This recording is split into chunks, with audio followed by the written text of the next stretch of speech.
आज का टॉपिक हमारा होने वाला है रिसोर्स प्लानिंग। रिसोर्स प्लानिंग का सिंपल सा मतलब है कि यदि भाई आपके पास रिसोर्स लिमिटेड है ना, यानी कि रिसोर्स हमारे लिए इतना इम्पोर्टेंट है, जहाँ भी चारों तरफ देखो रिसोर्स ही रिसोर्स है ना, यानी कि आपको सुबह उठने से लेकर रात को सोने तक जो भी आप चीज़ें इस्तेमाल करते हैं वो सबका सब रिसोर्स ही है जो आपकी ज़रूरत को पूरा कर दे। तो रिसोर्स इतना इंपॉर्टेंट हमारे के लाइफ के लिए है तो ऑब्वियस सी बात है, उसको प्लानिंग तो करना ही पड़ेगा। मतलब कि एक प्लान्ड वे में रिसोर्स को इस्तेमाल करना चाहिए तो ज़्यादा बेटर रहेगा। ठीक है, चलिए तो जानते हैं रिसोर्स प्लानिंग क्या है। पहले इसका मतलब देख लेते हैं क्या है। Resource planning is a skill और technique for proper utilisation of resources. सही बात है, मतलब कि रिसोर्स प्लानिंग का सीधा सा मतलब है कि प्लान करो किस प्रकार से रिसोर्स को इस्तेमाल करना है। तो वही लिखा हुआ है, resource planning is a skill, ये एक स्किल है और आप एक टेक्निक भी कह सकते हैं for proper utilisation of resources. Simple सी बात है ना, यानी कि आपको किस प्रकार से रिसोर्स इस्तेमाल करना है, ज़्यादा करना है कम करना है, इसके लिए एक प्लान बना दो, उसी को कह देंगे रिसोर्स प्लानिंग। तो ये एक स्किल कह लो या फिर एक टेक्निक कह लो, जिसमें हम लोग क्या करते हैं अपने स्किल का इस्तेमाल करके या फिर अपने टेक्निक का इस्तेमाल करके रिसोर्स को एक प्लान्ड वे में इस्तेमाल करते हैं। ये हो गया हमारा रिसोर्स प्लानिंग। तो बड़ा सिंपल है। आगे, resource planning is essential for judicious use of resources. Judicious use of resources का मतलब हुआ कि एक नियम के अनुसार, मतलब ना ही ज़्यादा ना ही कम, जितना ज़रूरत है उतना रिसोर्स को इस्तेमाल करना है। तो वो कब हो पाएगा, जब आप रिसोर्स का प्लानिंग करेंगे, प्लान करेंगे तभी तो हो पाएगा, है ना। बिना प्लानिंग किए आप पढ़ाई कीजिएगा तो आप पढ़ाई तो आप कर लीजिएगा लेकिन समय पे सिलेबस नहीं हो पाएगा, है ना। तो वही बात यहाँ पे है कि रिसोर्स को आप इस्तेमाल तो कर लीजिएगा बिना प्लानिंग के भी, लेकिन प्लानिंग के साथ यदि आप रिसोर्स का इस्तेमाल कीजिएगा तो कम रिसोर्स में ज़्यादा नीड आपका पूरा हो सकता है। ठीक है, तो वही यहाँ पे लिखा हुआ था। उसके बाद there are some reasons which are sufficient in terms of availability of resources. हमारे भारत में कुछ ऐसे रीजन्स हैं, कुछ ऐसे स्टेट हैं जो कि रिसोर्स के मामले में सफिशिएंट है, मतलब कि उसके पास ठीक ठाक रिसोर्स है। मतलब ये हुआ कि भारत में कुछ ऐसे जगह हैं, कुछ ऐसे रीजन्स हैं, कुछ ऐसे एरियाज हैं जो कि रिसोर्स में ठीक है, उसको कोई चीज़ का कमी नहीं है।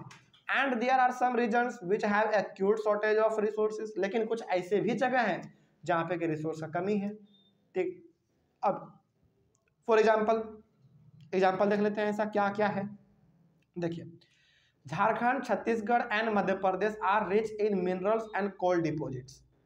तो झारखंड हो गया, छत्तीसगढ़ हो गया और मध्य प्रदेश हो गया, ये तीन ऐसे स्टेट हैं भारत के जिनके पास की मिनरल्स और कोल डिपॉजिट्स यानी कि कोयला ठीक ठाक है, इसमें कोई कमी नहीं है, मतलब कि इसके पास रिसोर्स का कमी नहीं है।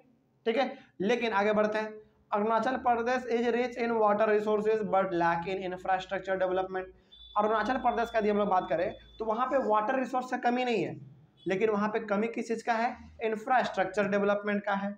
मतलब कि वहाँ पे सड़क बढ़िया सा नहीं है, वहाँ पे बढ़िया से बिजली नहीं है, वहाँ पे बढ़िया सा हेल्थ फैसिलिटी नहीं है ना। ये सब का सब हमारा आता है इंफ्रास्ट्रक्चर डेवलपमेंट में। तो आप क्या देख रहे हो यहाँ पे, आप यहाँ पे ये देख रहे हो कि झारखंड, छत्तीसगढ़ और मध्य प्रदेश रिसोर्स के मायने में ठीक ठाक है। अरुणाचल प्रदेश वाटर के मायने में ठीक है लेकिन इंफ्रास्ट्रक्चर के मायने में गलत है, यानी कि इसके पास इंफ्रास्ट्रक्चर ठीक नहीं है, सड़क नहीं है बढ़िया, हेल्थ फैसिलिटी बढ़िया नहीं है, इलेक्ट्रिसिटी बढ़िया से नहीं है। ठीक है, तो आप यहाँ पे क्या देख पा रहे हो, आप यहाँ पे ये देख पा रहे हो कि कोई ऐसा रीजन है जो कि रिसोर्स में ठीक है, लेकिन कोई ऐसा भी रिसोर्स है जिसके पास रिसोर्स है ही नहीं। बात समझ में आ रही है। तो कुछ ऐसे रीजन्स भारत के पास हैं, भारत में कुछ ऐसे रीजन्स हैं जिसको कि रिसोर्स की कोई कमी नहीं है, लेकिन कुछ ऐसे भी रीजन्स हैं जहाँ पे रिसोर्स की कमी है। ठीक है, आगे उसी तरीके से बात कर लेते हैं हम लोग राजस्थान के बारे में। Rajasthan is rich in solar and wind energy but lack in water resources. सही बात है, राजस्थान में सोलर और विंड एनर्जी दोनों है, वहाँ पे हवा भी ठीक ठाक चलता है और वहाँ पे धूप भी अच्छा खासा हो जाता है, तो दोनों प्रकार का वहाँ पे एनर्जी है, लेकिन पानी का कमी है, तो ये भी एक समस्या है। तो यहाँ पे भी आपने ये देखा कि कोई ऐसा जगह है, यानी कि राजस्थान का ही ले लीजिए, वहाँ पे विंड और सोलर एनर्जी ठीक है लेकिन वाटर रिसोर्स कम है। ठीक है, उसके बाद Ladakh is rich in its cultural heritage. Ladakh यदि आप जाएंगे तो लद्दाख में आपको बहुत ही पुराना पुराना चीज़ देखने को मिलेगा, बहुत शानदार घूमने का जगह मिल जाएगा, लेकिन वो सब मायने में वो ठीक है, घूमने फिरने के मायने में, पुराने पुराने चीज़ों को देखने के मायने में, है ना, इन सब चीज़ों को देखने के मायने में हमारा लद्दाख ठीक है। बट लैक इन वाटर, लेकिन वहाँ पे पानी का कमी है।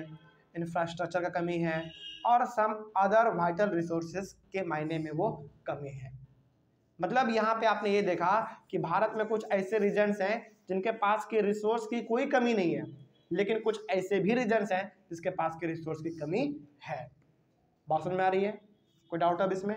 तो ये था हमारा रिसोर्स प्लानिंग। तो रिसोर्स प्लानिंग का बेसिकली मतलब आपने ये समझा कि भाई रिसोर्स को इस प्रकार से प्लान करो कि उसको हम लोग एक प्लान्ड वे में इस्तेमाल कर सकें, यानी कि ना ही कम ना ही ज़्यादा, ठीक ठाक उसको हम लोग इस्तेमाल कर सके। वही था हमारा रिसोर्स प्लानिंग। और रिसोर्स प्लानिंग में आपको एक नया चीज़ सीखने को मिला कि कहीं पे रिसोर्स बहुत ज़्यादा है तो कहीं पे बहुत ही कम है। इसका मतलब आप ये भी कह सकते हैं कि भारत में जो रिसोर्स है वो अनइवनली डिस्ट्रीब्यूटेड है। अनइवनली डिस्ट्रीब्यूटेड का मतलब कहीं पे बहुत ज़्यादा रिसोर्स है तो कहीं पे ना के बराबर है ना। ये हो गया हमारा रिसोर्स प्लानिंग। अब बात करेंगे हम लोग पूरा का पूरा रिसोर्स प्लानिंग इन इंडिया के बारे में, ठीक है। तो ये भी हमारा रिसोर्स प्लानिंग का ही एक टॉपिक है इन इंडिया, उसके बारे में पढ़ेंगे हम लोग लेकिन अगले वाले क्लास में। Thank you very much.